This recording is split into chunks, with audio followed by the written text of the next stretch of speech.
Bem-vindos! Hoje a gente vai mergulhar fundo no que rolou na 30ª sessão ordinária de 2025 lá na Câmara de Praia Grande.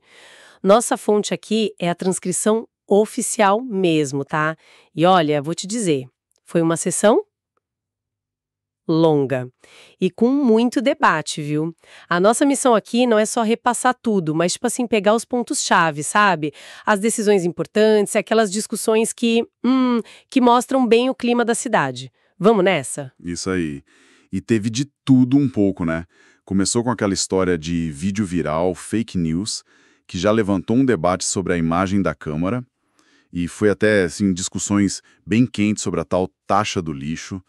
E no meio disso tudo, claro, projetos de lei, homenagens e muita, mas muita cobrança sobre saúde, Sabesp, segurança, essas coisas do dia a dia. Vamos começar então por esse caso que bombou na internet?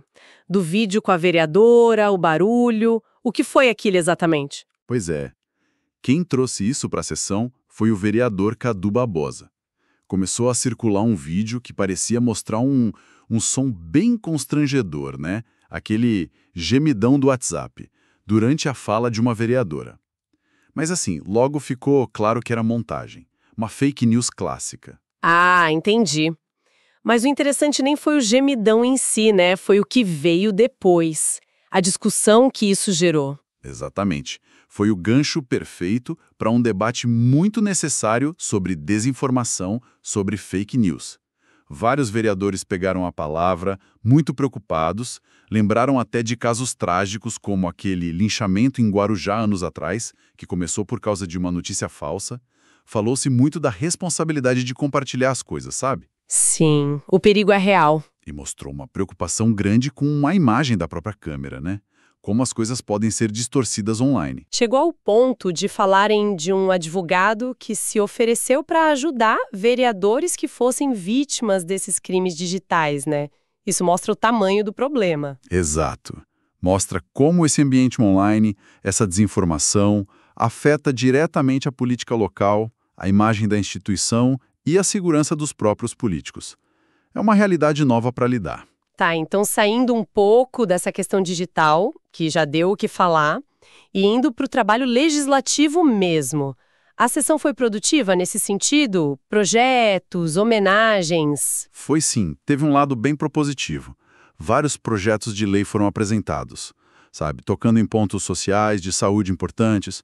Por exemplo, teve proposta para CNH social, para incentivar a doação de sangue e órgãos, direitos para pessoas com fibromialgia, um cadastro para o pessoal em situação de rua e até programas de saúde ocular e mental, tanto para alunos quanto para a Guarda Civil Municipal. Uma variedade interessante. Bastante foco no social, né? E tiveram também aquelas homenagens às moções de aplauso. Tiveram algumas sim. Uma bem bacana foi do vereador Cleito Polis. Ele homenageou os alunos e a equipe da Escola Municipal Cidade da Criança. Eles ganharam um concurso de vídeo sobre segurança no trânsito. O tema era "O bem maior é a vida". Até passaram um vídeo na sessão.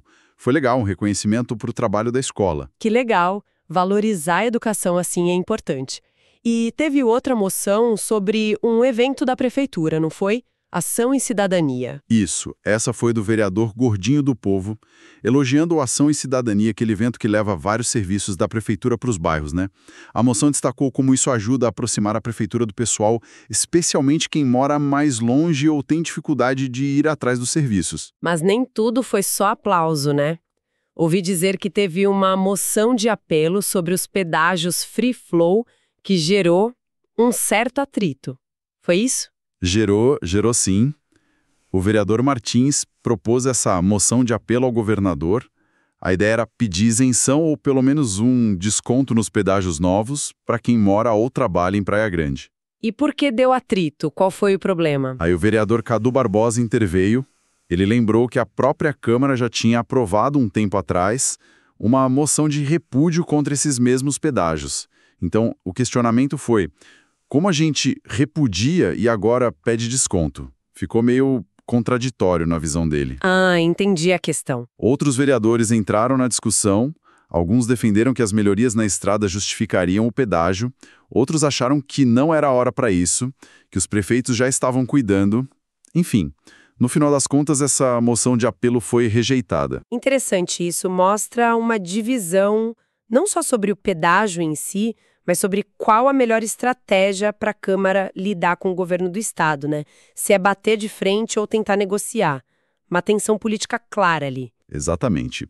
E falando em tensão, em divisão, aí a gente chega num dos pontos que realmente pegaram fogo na sessão, a tal da taxa do lixo. Ah, essa taxa sempre dá o que falar em qualquer lugar, né? Como foi a defesa da cobrança? Foi o vereador Emerson Camargo que defendeu, certo? Isso, ele que foi para a tribuna defender.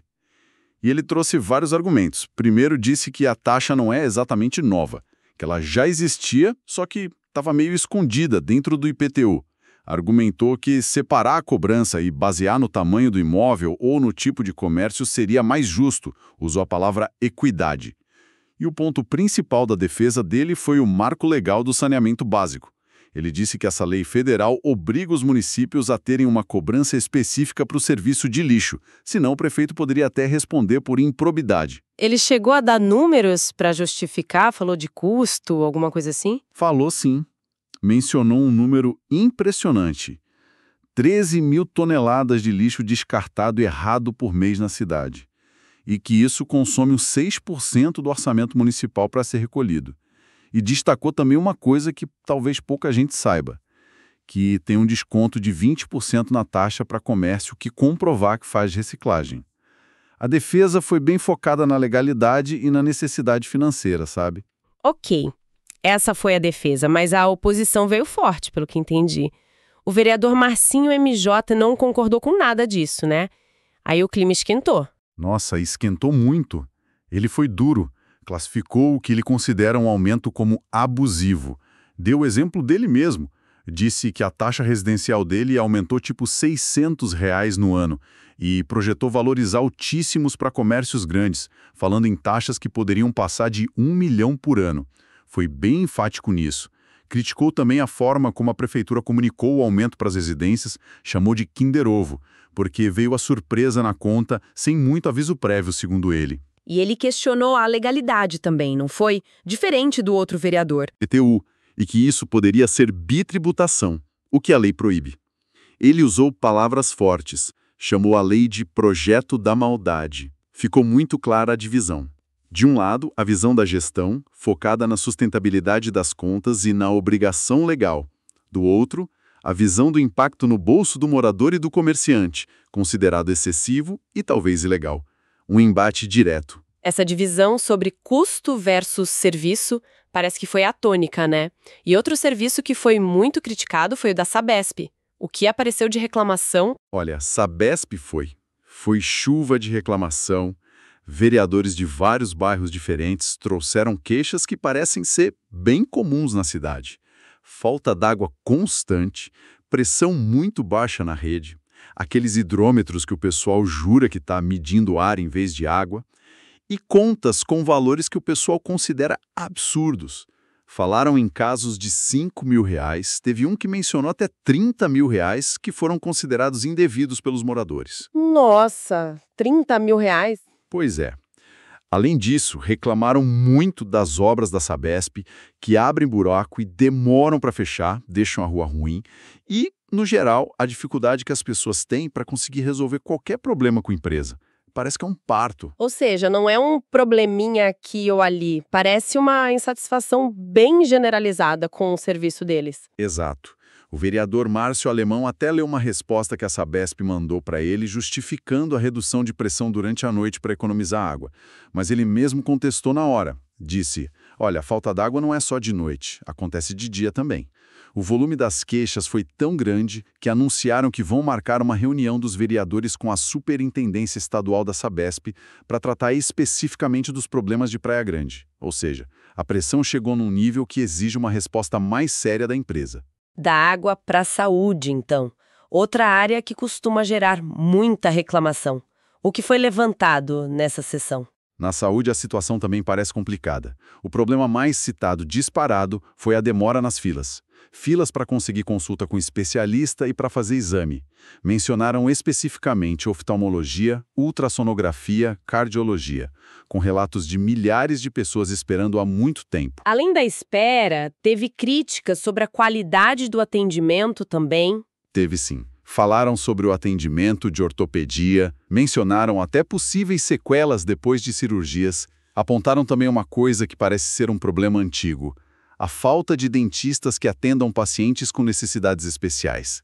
E falaram da sobrecarga do CAS Mulher, que é um serviço super importante, mas que parece não estar dando conta da demanda. E diante desse cenário que foi proposto, pediram soluções? Dos servidores, tipo GCMs, professores, e outra ideia que volta e meia aparece: instalar um posto de coleta de sangue na cidade para facilitar para os doadores, que hoje tem que ir até Santos. Fala em GCM, a segurança no trânsito voltou à pauta, né? Com aquela ideia da faixa azul para motos lá na Via Expressa Sul. Voltou sim. Discutiram de novo a viabilidade disso, reconheceram que não é simples, tem a questão do espaço, precisa de autorização do Estado, da União. Mas a ideia continua sendo defendida por alguns vereadores como uma tentativa de organizar melhor o trânsito e, quem sabe, reduzir os acidentes naquela via, que é muito perigosa. E, além desses temas maiores, tiveram aqueles pedidos mais do dia a dia, né? Limpeza de praça, lixo eletrônico. Ah, sim, isso sempre tem. Os vereadores funcionam muito como porta-vozes da comunidade nesses pontos. Pediram limpeza de praças, como a Praça da Ocean, onde falaram até de problema com rato. Pediram melhorias no lugar onde fazem as formaturas das escolas municipais, pediram mais pontos para descartar lixo eletrônico e cobraram de novo a regularização dos ambulantes. Parece que as licenças provisórias venceram. Mostra bem a variedade de demandas que chega lá na Câmara. Certo. Agora, mudando um pouco o foco para o funcionamento interno da Câmara, para as decisões mais, digamos, administrativas. Teve aprovação de ata, anúncio de audiência do PPA, o Plano Plurianual, e uma polêmica com o veto do prefeito, né? O que foi isso? Isso. O prefeito vetou um projeto do vereador Cadu Barbosa. O projeto era sobre a retirada daqueles fios soltos inúteis dos postes. A justificativa oficial para o veto foi que já existe uma lei municipal de 2020 que trata exatamente do mesmo assunto. Ah, tá. E o autor do projeto aceitou o veto. Aceitou. O próprio Cadu Barbosa concordou, disse que era para evitar duplicidade de leis. Mas aí é que a coisa ficou interessante. Outros vereadores discordaram. Não do veto em si, mas de manter o veto. O argumento deles foi mais ou menos assim: tudo bem, a lei antiga existe no papel, mas ela não está sendo cumprida. A prefeitura não fiscaliza, os fios continuam lá atrapalhando e sendo um risco. Quem sabe esse projeto novo, mesmo falando da mesma coisa, não teria mais força para fazer a fiscalização acontecer. Entendi. O debate, então, não foi sobre ter ou não a lei, mas sobre a lei que existe ser eficaz ou não, e sobre a prefeitura agir ou não. Exatamente. Virou uma discussão sobre a efetividade das leis que eles mesmos aprovam. E o debate esquentou, viu? Teve até umas farpas trocadas sobre capacidade cognitiva, para você ver o nível do estresse. No fim, a maioria votou para manter o veto, acompanhando o autor, mas a crítica sobre a falta de fiscalização da lei antiga ficou no ar. Outra decisão financeira importante foi a aprovação de créditos adicionais. Um valor bem alto, 129 milhões. Qual foi a justificativa para liberar essa verba toda? A justificativa principal foi a necessidade de ajustar o orçamento, usar dinheiro que entrou a mais por excesso de arrecadação ou remanejar de outras fontes para cobrir despesas que estavam sem verba suficiente em áreas-chave, tipo saúde, para comprar remédio, pagar exame, assistência social, serviços urbanos, coleta de lixo, iluminação, algumas obras e até despesas da própria Câmara. Argumentaram que o orçamento que veio da gestão anterior não estava adequado para as prioridades atuais. Mas isso gerou debate. Alguém questionou, principalmente o uso de verba da educação, tipo Fundeb? Gerou. Teve um vereador que levantou essa lebre sim, ficou preocupado se não estavam tirando dinheiro carimbado da educação para usar em outra coisa, mas a explicação que prevaleceu e que a maioria aceitou foi que era um remanejamento dentro da lei, necessário para a máquina pública não parar em vários setores. Acabou sendo aprovado, mas com essa ressalva, essa tensão sobre de onde estava vindo e para onde estava indo o dinheiro.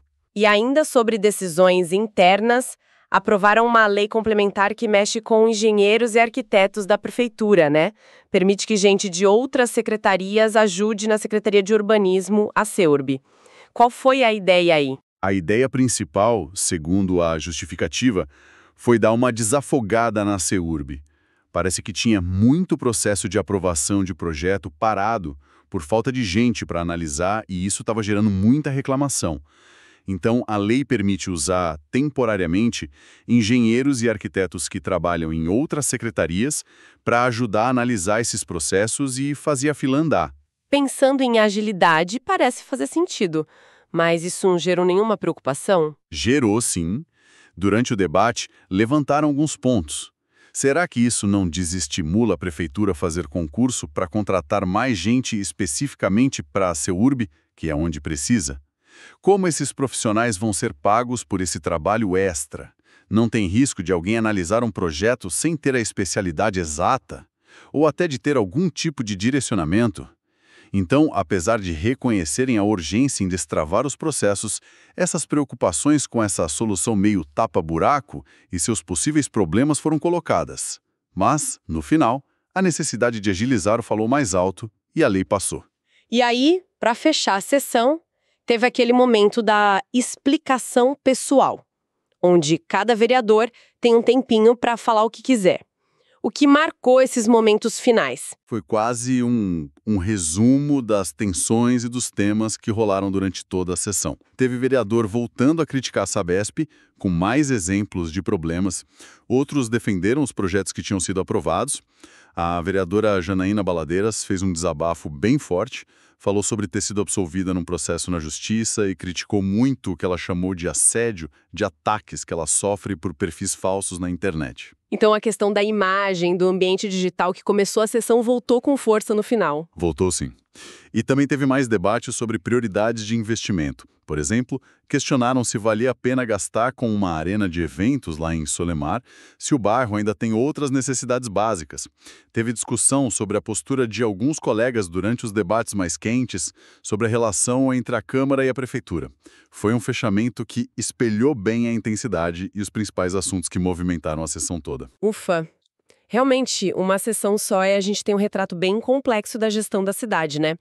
Desde os problemas super concretos que afetam o dia a dia de todo mundo, lixo, água, saúde, até as disputas políticas, as questões de orçamento e essa preocupação com comunicação, com imagem. Fica muito claro como essas discussões, que às vezes parecem tão locais, tão técnicas, na verdade têm um impacto gigantesco na vida de quem mora em Praia Grande.